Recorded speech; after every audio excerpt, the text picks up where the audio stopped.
अरे अब सब लोग आ गए नया स्टोरी सुनने, तो चाय और पकौड़ा लेके बैठ जाइए, स्टोरी शुरू करेंगे अभी हम लोग। तो आज का टॉपिक है lesson number 8 of Bhagavad Gita, God is everywhere. So hello my folks, नमस्ते, मैं हूँ अमृता और आप सबका बहुत बहुत स्वागत है मेरा इस चैनल द स्टोरी टेलर में। तो आज हम जानेंगे चैप्टर 6 वर्स 30। उसमें बोलते हैं कृष्णा अर्जुन को, for those who see me everywhere and see all things in me, I am never lost, nor are they ever lost to me. तो बेसिकली यहाँ पे जब अर्जुना पूछते हैं, जब क्वेश्चंस करते रहते हैं कृष्णा को, तो कृष्णा उनको सब एक पर्टिकुलर टॉपिक को बहुत अच्छे से इलाबोरेट कर करके समझाते हैं, ताकि अर्जुन के मन में और दुविधाएं ना हो या उनके मन में और डाउट्स ना हो, सब क्लियर ऑफ हो जाए तो वहीं पे कृष्ण बोलते हैं उनको कि जब आपका मन उसको मेरे साथ जोड़ दोगे, तब यूनाइट कर दोगे, तब वो और विचलित होना बंद कर देगा। पर जब आप उसको छोड़ दोगे अपने हालत पे कि कुछ भी सोचेगा, तो वो सोचते रह जाएगा, इधर का बात उधर का बात, क्योंकि वो कनेक्टेड हो ही नहीं पाया अभी तक, राइट। तो यहाँ पे बोलते हैं कि जब हम लोग सपोज जैसे कि गॉड इज़ एवरीवेयर, कैसे हम लोग को ये मतलब कैसे हम लोग को ये समझना चाहिए, तो अच्छे से इसको एलाबोरेट करती हूँ।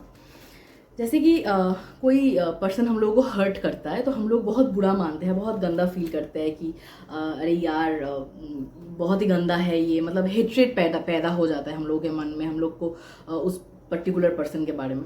पर अगर हम लोग उसको ऐसे सोचे कि शायद गॉड इज़ टेस्टिंग अस, कि शायद उसके थ्रू हम लोगों को कुछ सिखाना चाहते हैं वो, ताकि एक पर्टिकुलर लेसन हम लोगों को वो दे, ताकि हम लोग वो बिल्डअप करें, क्योंकि गॉड को सब कुछ पता है, राइट, कि क्या आपका स्ट्रेंथ है और क्या आपका वीकनेस है। तो वो उनको पता है कि ये जो आपका वीकनेस है उसके ऊपर वो और ज़्यादा उसको ध्यान देंगे, ताकि आप और उस एरिया में स्ट्रांग हो जाओ, राइट। तो वो सपोज किसी के थ्रू आपको हर्ट करवा रहा है, तो आपको ऐसा नहीं सोचना चाहिए कि मेरे साथ ही क्यों, मैं ही क्यों, ये पर्सन बेकार है, ये वो नहीं, ऐसे सोचना चाहिए इनफैक्ट कि शायद यही टेस्ट है। अगर एक टाइम आ जाएगा ना कि आप वो टॉलरेट करते करते वो जो आपका पावर ऑफ टॉलरेंस है वो इतना हो जाएगा कि आपको वो चीज़ और आपके ऊपर हावी होना बंद हो जाएगा, फिर आप उस अनबॉदर रह जाओगे, कोई भी कुछ भी करेगा आपके साथ, वो लगेगा कि अच्छा ठीक है, मैं इतना स्ट्रांग हूँ कि कोई मेरे ऊपर वो पावर है ही नहीं किसी का कि मेरे को चोट पहुंचा सके या हर्ट कर सके, राइट। That's the thing. और ऐसे भी पास्ट कुछ इंसिडेंट्स होते हैं हम लोगों को, सपोज कोई हमसे बहुत हम लोगों के चाहने वाले जो बिछड़ गए हम लोगों से सपोज, तो हम लोग ऐसे सोचते हैं कि क्यों ऐसा हुआ, आई मीन बहुत ज़्यादा हम लोग प्यार करते थे उनको या समथिंग लाइक दैट, ओके। तो वो उस जगह में कि क्यों ऐसा हुआ मेरे साथ ही, ऐसा क्यों इतना जल्दी चले गए और समथिंग लाइक दैट, वो सब नहीं सोच के we should think like this कि शायद इसके थ्रू भी वो मुझे कुछ सिखाना चाहता है, which is practice of detachment. कि कोई भी चीज़ के साथ, मतलब कोई चीज़ या कोई एक पर्टिकुलर पर्सन के साथ अटैचमेंट इतना भी नहीं रखो कि वो जाने से तुम एकदम बिखर जाओ टूट के और तुम अपने आप को संभाल ही ना पाओ। तो उस जगह में उससे आपको ये सीख मिलनी चाहिए कि कैसे डिटैचमेंट इन द सेंस ऐसा नहीं कि सब छोड़ छाड़ के भाग जाओ, मतलब कोई भी चीज़ को ओवर पावर करने मत दो अपने ऊपर, मतलब सब चीज़ों से बस वैसे रहो कि कोई चीज़ आपको ओन ना करे, ऐसे रहना चाहिए, ओके। तो वैसे ही जैसे कि यहाँ पे बोलते हैं कि कोई भी एक चीज़ को पर्टिकुलर, मतलब कोई भी इंसान को, मतलब प्लांट्स हो जाए, कोई ह्यूमन बीइंग, कोई एनिमल्स, सबको you should treat with kindness, कि जैसे कि जब हम लोग को कोई देखते हैं, right, someone is watching over us, तब हम लोग क्या करते हैं, हम लोगों का बेस्ट बिहेवियर रहता है हमेशा कि अरे कोई तो देख रहा है हम लोगों को, तो हम लोगों को सबसे बेस्ट देना चाहिए। जैसे एग्ज़ाम हॉल में हम लोग बैठते हैं और हम लोग एग्ज़ाम देते रहते हैं, तो जो वहाँ पे जो टीचर लोग रहते हैं या जो लोग हम लोगों को देखता है, राइट, तो वो लोग सोचते हैं ना कि हम लोग को पता रहता है तब कि अरे वो देख रहे हैं सर या वो मैम देख रही है, तो हम लोग तब क्या करते हैं, बेस्ट बिहेवियर में रहते हैं कि नहीं चीटिंग नहीं करना है और something like that, best behaviour. तो जब हम लोगों को कोई देखता है तो हम लोग को बहुत बेस्ट बिहेवियर रखता है। तो वैसे ही हम लोगों को ऐसे सोचना चाहिए कि भगवान हमेशा हर जगह में हम लोगों के साथ है, तो हम लोगों को हमेशा अच्छे कर्म करने चाहिए। और तो फिर ऐसे जब सोचना स्टार्ट करेंगे ना, तब जो हम लोगों को हर्ट कर देते हैं इंटेंशनली अनइंटेंशनली, तब वो बंद हो जाएगा हम लोगों का भी। तो इसको हम लोगों को समझने के लिए मैं एक स्टोरी शेयर करना चाहूँगी। तो जैसे कि पहले ज़माने में हुआ करता था गुरुकुल, जैसे कि अभी स्कूल्स वगैरह है, पहले ऐसे नहीं हुआ करता था, राइट। तो उस गुरुकुल में क्या होता था, तो वो टीचर ऐसे पढ़ाते थे और एक टाइम के बाद वो लोग कुछ मतलब जो सेज होता है वो कुछ टेस्ट लेते थे, और कोई बच्चा क्लियर कर देता था तो उसको छोड़ देते थे, ठीक है। तो ऐसे ही दो बंदा उनके पास पढ़ाई करता था, ठीक है, हरी और राधे। तो अब उन दोनों को पढ़ाई सब कुछ हो जाने के बाद एक टेस्ट लिया गुरु ने, बोले कि एक पीजियन दिया उन लोगों को, और उनको कहा गया उन दोनों को कि ऐसे जगह में जाके उसको मारना है कि कोई ना देख पाए। तो वो लोग चले गए जंगल में, बहुत घूमते घूमते करते करते हरी ने एक ऐसा स्पॉट ढूंढा, एक गुफा के अंदर, एक केव के अंदर वो चला गया और एक पत्थर से उसको ढक के कर लिया वो। और राधे तो वो लेके आया गुरुजी के पास कि हो गया गुरुजी, ये वहाँ पे कुछ नहीं था, मैंने ऐसे करके केव को बंद किया, एक चींटी भी शायद नहीं देख पाया। तो गुरुजी बोलते हैं ओके, राधे के लिए वेट करते हैं। तो राधे आया 3 वीक बाद। तो वो आके बोल रहा है कि गुरुजी मुझे माफ़ कर दीजिए, पर ये टास्क करने में मैं असफल हुआ। क्यों? क्योंकि मुझे ऐसा जगह कोई लगा ही नहीं जहाँ पे कोई मुझे देख ना पाए, क्योंकि आप तो हम लोगों को सिखाए थे कि भगवान हर जगह पे है। तो अगर कोई ना भी हो वहाँ पे, सुनसान हो, सपोज हम लोगों को पता है कुछ नहीं है, पर मुझे तो पता है ना भगवान कहीं भी हो सकता है, हर जगह में वो प्रेजेंट है, तो मैं कैसे मारूँ इसको? तो गुरुजी बोलते हैं हाँ तुम्हारा सफ़र ख़त्म हुआ, तो उसको वो रिलीज़ कर देता है और हरी को फिर से रख लेता है कि हाँ तुम्हारा अभी तक ख़त्म नहीं हुआ, तुमको बहुत कुछ सीखना पड़ेगा अभी भी। तो that's the thing. It's so बोलते हैं कि it's aptly said that true character is what we do when no one is watching us, ठीक है। कोई नहीं भी देख रहा है, फिर भी आप जो हो वही आपका ट्रू सेल्फ है, वही आपका रियल सेल्फ है, यू नो। तो okay, now the next story.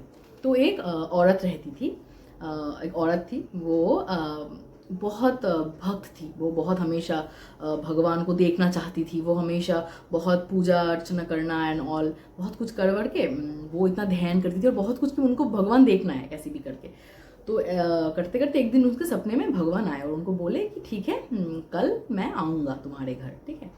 तो वो तो सुबह उठ के एकदम लग पड़ी है कि हाँ पूरा एकदम घर वर सजा के, लग रहा है कि फेस्टिव सीजन आ गया है, पूरा डेकोरेशन वगैरह सब कुछ अच्छे से कर वर के, किचन विचन साफ करके, मिठाई बना के, मतलब सारा भोजन रेडी करके सब एकदम all set. Okay, suddenly bell ring होता है बाहर। तो कोई सेल्समैन था, तो वो जाके दरवाज़ा खोली और वो देख रही, बोल रही है कि प्लीज़ अब मुझे डिस्टर्ब मत कीजिए, आई एम एक्सपेक्टिंग समवन, बहुत ही स्पेशल है वो, तो आप प्लीज़ आज चले जाइए। और कुछ बोल देती है उनको, मतलब भला बुरा, please don't disturb me and everything, कुछ ब्ला ब्ला बोल के, मतलब होता ना ऑलमोस्ट उनके मुंह में दरवाज़ा बंद कर देती है। तो वो चले जाता है, उसको बोलने का टाइम भी नहीं देता, कुछ मौका भी नहीं देता है। फिर सब वेट करती है, फिर एक बच्ची आती है, तो खोलती है, बोल रहा है नॉट अगेन, मतलब क्यों आज इतना, क्यों सब लोग आ रहे हैं अभी, जबकि तो वो बेसिकली वो उनका जो डॉटर है उनके साथ वो खेलने आई थी वो बच्ची, ठीक है। तो वो उनको भी भगा देती है बोल के कि आज नहीं, आज कोई स्पेशल गेस्ट आएगा, तुम रहने दो, हम लोग, तुम कल आ जाना मेरी बेटी के साथ खेलने।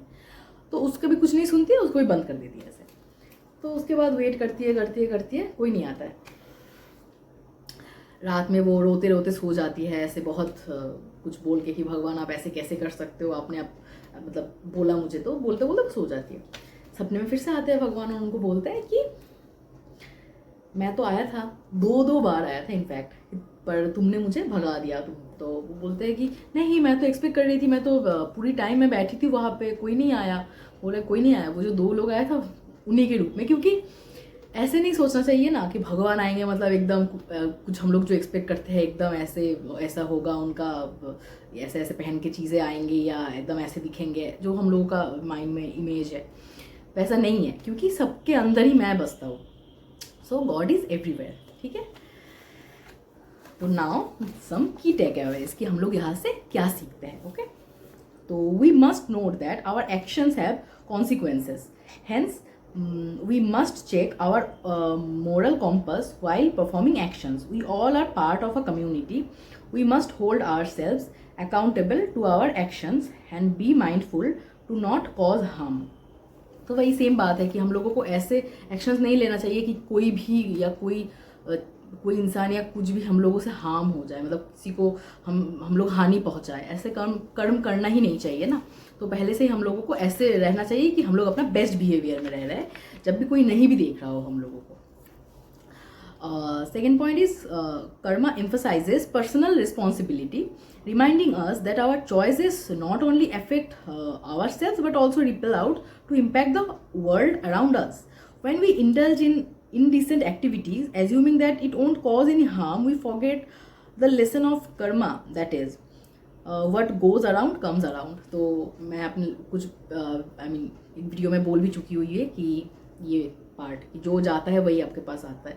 तो आपको अगर अभी भी लग भी रहा है ना कि कोई देख नहीं रहा है, कुछ भी कर लो, पर जिनके पास हिसाब का खाता है वो सब कुछ लिख रहे हैं उस हिसाब में। तो वही बेस्ट बिहेवियर में रहना चाहिए और कुछ भी कर्म करने से पहले सोचना चाहिए कि जो हम लोग देंगे यूनिवर्स में वही हम लोगों के पास रिटर्न आएगा। और एक स्टोरी सब लोगों को पता ही है, भक्त प्रहलाद की, जब उनके पिता उनको मारने का कितना सारा कोशिश करते हैं और एंड में जाके उस खम्बे से एक वस्तु जिसे सोच भी नहीं सकता कोई कि यहाँ से भी भगवान निकल सकता है, तो उस खम्बे से निकल के विष्णु भगवान कैसे उन बचाया प्रहलाद को। तो दैट इज़ द थिंग, कुछ भी चीज़, कोई वस्तु हो, कोई इंसान हो, कुछ भी हो जाए, कोई भी चीज़ों को ऐसे डिसरेस्पेक्टफुल ट्रीट नहीं करना है। ओके, तो रेस्पेक्ट एवरीथिंग एंड एवरीवन अच्छे से। That's all for this video. I hope you like this और मिलते हैं नेक्स्ट वीडियो में। तब तक के लिए टेक केयर, बाय।